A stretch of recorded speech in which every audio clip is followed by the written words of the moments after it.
Hi, and welcome. I'm David Haglund. I'm the literary editor of NewYorker.com, and I'm here with Lisa Lucas, who is the executive director of the National Book Foundation. Thanks for coming, Lisa. Thank you for having me. I'm excited to be here today to talk about the National Book Awards. This is book award season, so the Nobel Prize in Literature will be announced next week.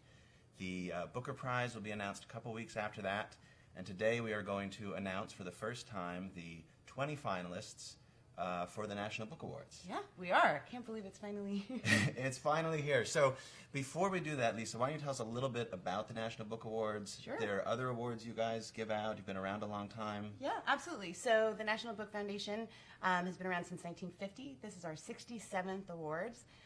We award in fiction, poetry, nonfiction, and young people's literature. We have a pretty storied history. We have awarded Ralph Ellison. Last year we awarded Ta-Nehisi Coates, which was really exciting, Flannery O'Connor, John Cheever. There have been a number of really incredible American voices that have graced our stages. And there are writers that you're honoring this year, writers and organizations, in addition to the authors we're going to talk about today. We do Lifetime Achievement Awards during the ceremony every year, and so this year the Distinguished Contribution for American Letters Medal will be presented to Robert Caro, who's incredible.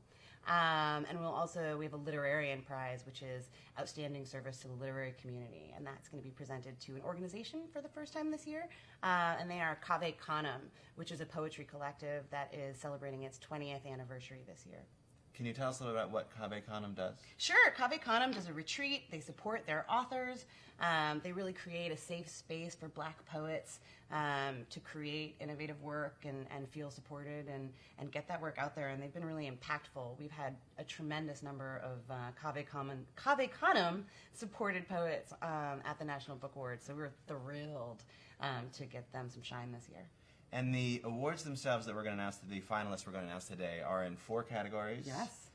Young people's literature, poetry, nonfiction, and fiction. Yes.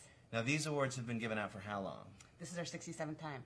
And have those categories all existed from the beginning? It's shifted a little bit. So when we started, we were fiction and nonfiction, and then a few more categories snuck in, and then we became the American Book Awards sometime in the late 70s, early 80s, and then we had, I can't remember the exact number, but I think we had like about 24 categories at one point, most original, first novel, and then we scaled back. And that's when the foundation was formed. So we are the National Book Foundation presenter of the National Book Awards. And so when we started the foundation, we scaled back the awards, created a mechanism to protect and kind of streamline what we were doing, and we've been that ever since.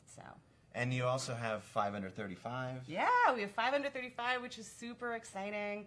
Everybody gets really pumped about 5 Under 35. This year we just announced. So the way that we do that is we have 5 different selectors. And they are either National Book Award winners or finalists or former 5 Under 35 honorees.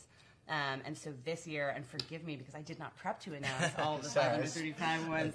I think that, so we have Ta-Nehisi Coates, Jacqueline Woodson, Karen Bender.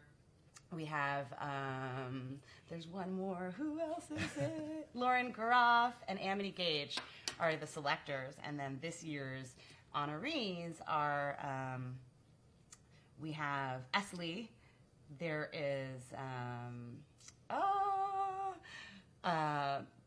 Britt Bennett, Yagyasi, Thomas Pate. Sorry, so there's somebody yelling at me in the front.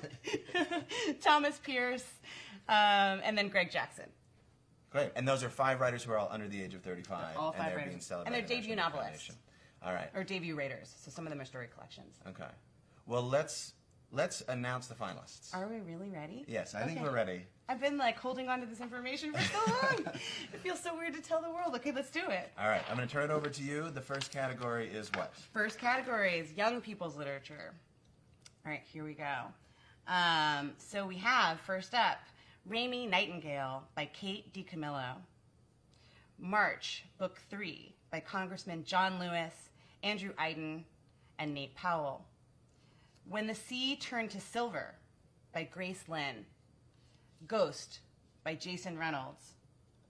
The Sun is Also a Star by Nicola Yoon. there we go.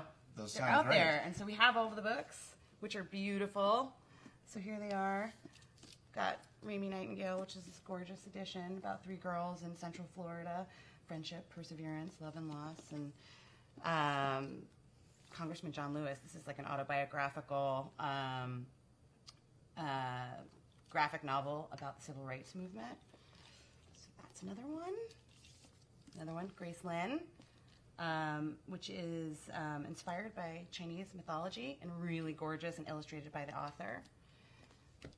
Jason Reynolds with Ghost, which is the first actually in a trilogy. And it's about a young man who's experiencing some trouble in his life and finds like family and a better way to deal with things through joining a tag team.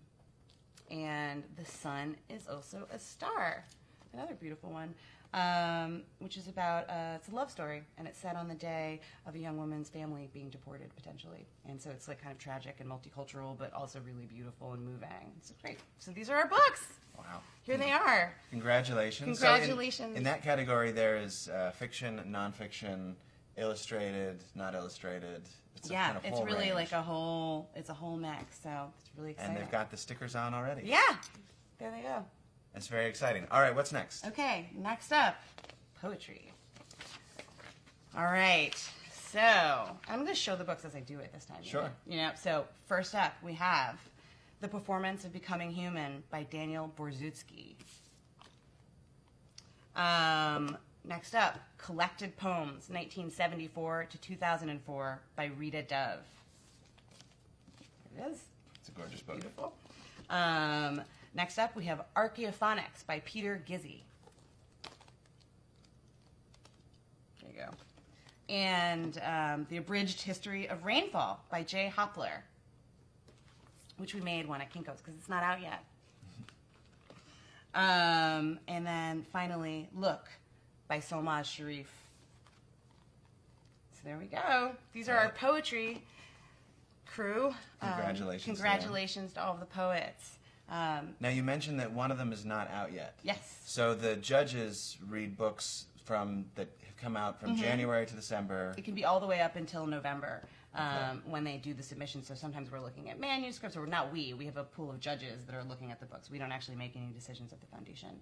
Okay. So they're reading manuscripts, and they get things from all year. So it's really exciting to get one that's like hasn't even come yet, Right. And it's being acclaimed. So these are great. Everything is really beautiful.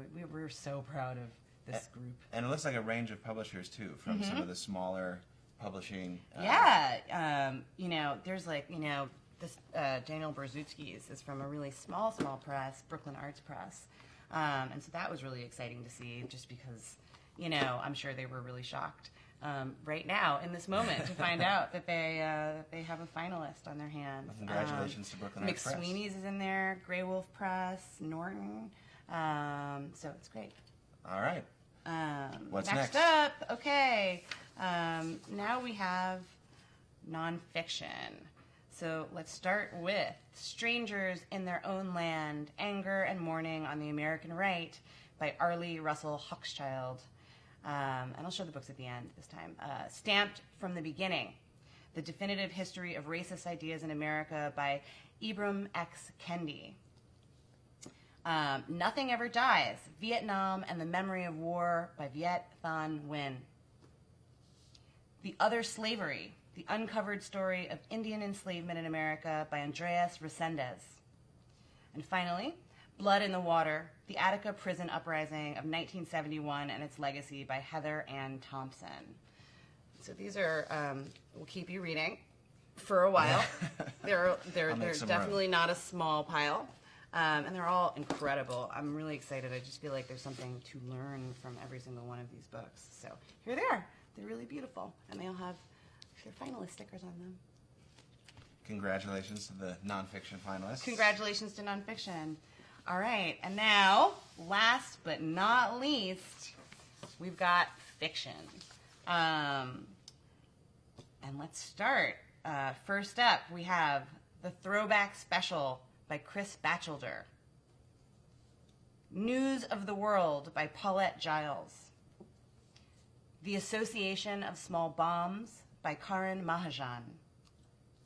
The Underground Railroad by Colson Whitehead.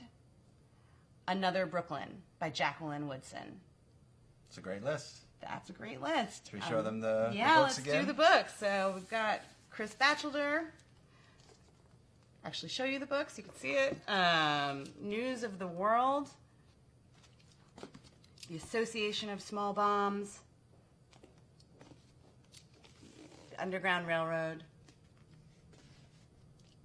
And Another Brooklyn. This is her 4th time Being at the National Book Awards. And she's won once before, right? She's won once before, in a different finalist category. twice before, and then this is the first time that she's been a finalist for fiction. So It's her first adult book in 20 years. Oh, wow. Yeah. She won in Young People's Literature just a couple of years ago. Mm-hmm. And here she is again. Yeah, no, it's amazing. Well, Congratulations to all of them. So these are the books. We've kind of made a mess here, but they're really, really exciting, and we hope that everybody reads them. We've been reading through them. I confess that I'm still making my way through the pile since it's an awful lot to read, and we're still reading our long list, which is incredible. And you've got time because the awards themselves are given out when? The awards happen on November 16th, and Okay. they're given out at the actual ceremony. So everybody finds out that day. Like the live, Oscars. Like the Oscars. And they're streamed this year, yes? They're going to be streamed, indeed. So we're hoping that people will tune in and that they're reading along as we make our way to November 16th, tweeting about it, and just we want books and reading to be contagious, and we think that these books are incredible.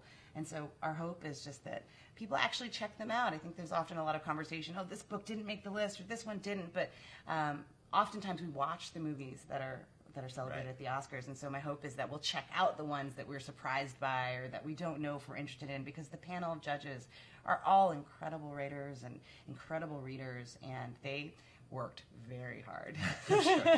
I think there were like 1,400 submissions this year, and each of the groups, really waded through a lot of material to get to these books, and so we think it's a worthwhile, experience. I was reading a collection of poetry last night, and it blew my mind, and it was something that I never would have encountered, never in my life. Well, if people are going to tweet about the National Book Awards, is there a hashtag? There is. It's hashtag NBA Words. So it's 1A. hashtag. So it's 1A and then words. Okay. Which looks better than it sounds. Yeah, I'm sure. And the National Book Foundation has its own Twitter account. Yeah, it's at National Book. Okay. And then our website is nationalbook.org. All right. And again, that's November 16th. That'll be streamed live at On our website. nationalbook.org. Yes. All right. Well, congratulations again to all of the authors and their publishers. Yes. And to the National Book Foundation. Thank you so much.